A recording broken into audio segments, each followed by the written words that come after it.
today's nugget, I want to talk about piriformis, the piriformis syndrome and what causes it. So basically, the piriformis is a little muscle deep down inside the glute area, right? And if it's painful, it could be that one of the sciatic nerves is sort of being pushed or touched on it, and that's what kind of causes that pain down the leg, numbing in the foot, little pins and needles, that kind of thing. That's something that I've been dealing with since, I believe, August.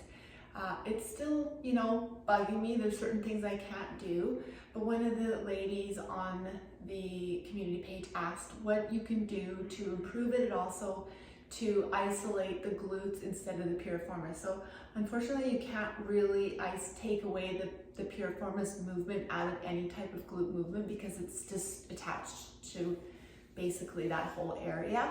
But if you are feeling more of an impingement or uncomfortable feeling deep into that lower glute area in here, chances are that you do have some sciatic issues as well. So there's a couple of things that you need to do. You could basically go get someone to do some tests on it. But the piriformis is it externally rotates the hip.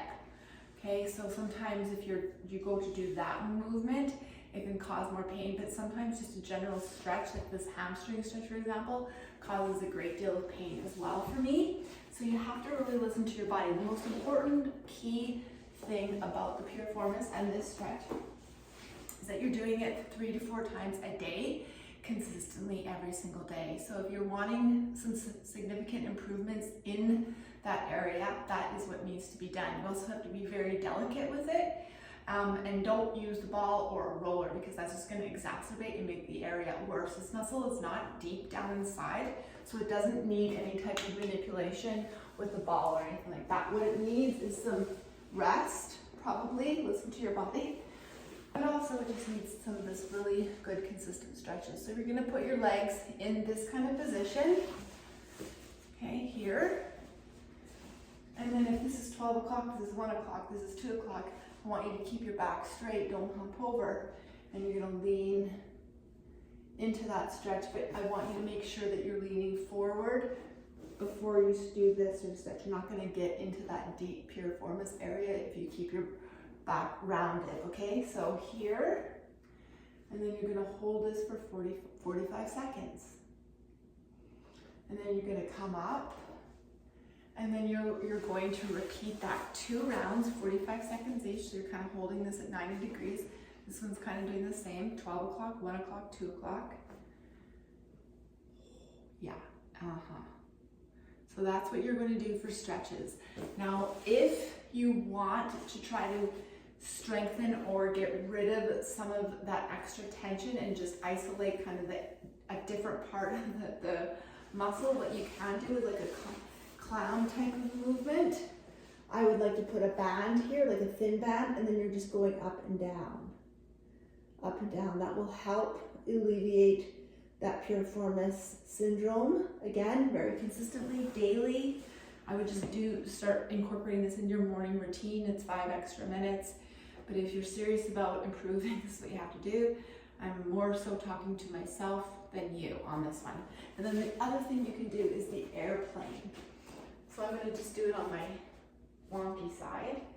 Okay, you're going in this position, and this right away already just feels really uncomfortable. So I know that I'm not ready to do it on that side, but on my better side, I still have piriformis syndrome on both sides, but on this side, it's actually way more manageable. So I can be a little more proactive and do a non-balanced, so not assisted with balance. You're just holding here, and you're just pulling here, and then coming up. Similar to a good morning or a deadlift. Okay, the only difference is you might actually want to internally and externally rotate a little bit. So we think of a zipper, and you're just moving the zipper this way and this way. You may have to take a little bit of assistance for some balance to do the rotation and the rotation. The other things you can do is more of a hinge, right? That side's good. Hinge. This side, not so good. So I know the stretch, And the clams are doable on this side. And it's okay to do a little bit more on one versus the other one. You're not going to find that there's a big dramatic difference if you do that. And hopefully if you're doing these consistently, regularly, daily, 3 to 4 days, 3 to 4 times a day, be very careful, listen to your body, and do not do anything that causes it discomfort. So always be sure to be warm. So I'm still pushing myself with the squats, right? But that is after I've done 15 minutes of backwards walking, some mobility work, a set where I'm doing no weight, I'm doing some hip opening movements, and then I go into it. And yeah, some days after I do a squat session, it bugs me for a few days. I'm stubborn that way, and I'm definitely not telling you to do that. But if you do see me doing videos of that, it's just because I don't always practice what I preach. But for you, this is the best solution: consistency, being patient, and make sure you're being gentle with this area. It is a nerve. If you're feeling deep pain, it's that nerve that's hitting that muscle. And over time, with consistency in terms of stretching, do not use the ball, do not use any pressure here. It's just going to make it worse. You will improve. It just takes some patience.